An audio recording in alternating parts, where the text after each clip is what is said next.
what does accuracy and precision actually kind of look like in terms of concepts when we're trying to unpackage them? If our measurement is accurate and precise, what that means is if you imagine a dartboard, that everything is right on the bullseye. So it's going to look something like this. If we get our dartboard in here, and then all the darts are right on the bullseye.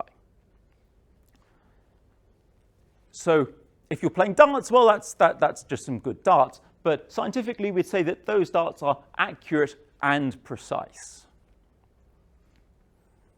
So we've got those two terms mixed up there. How can we see which part of that is accurate and which part is precise? So what's quite interesting, suppose you're playing darts and they all land close together, but they're off from the bullseye, so they don't all land on the bullseye. So they all look like this. So maybe your aim's just consistently off by the same amount. The way we use these terms in science, we'd say that both of these dartboards are precise because they're both consistent. They're both all hitting the same place. It's just one is off by a bit. So we would say that this dartboard, it's precise, but it's inaccurate. And that's really the difference between precision and accuracy.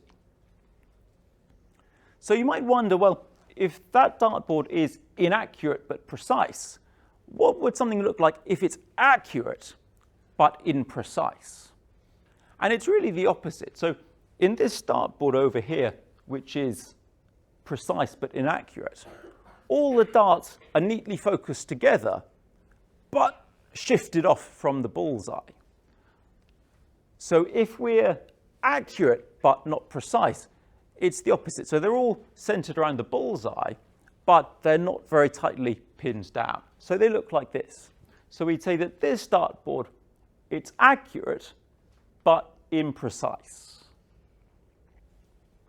So then you can probably see we've got a gap on our grid over here. So ideally we want to be accurate and precise, but sometimes we're neither. Sometimes it's just a big mess. And in that case, your darts are just all over the place. So this dartboard here, it's inaccurate and imprecise. That's the basic idea of what we mean when we're talking about precision and accuracy.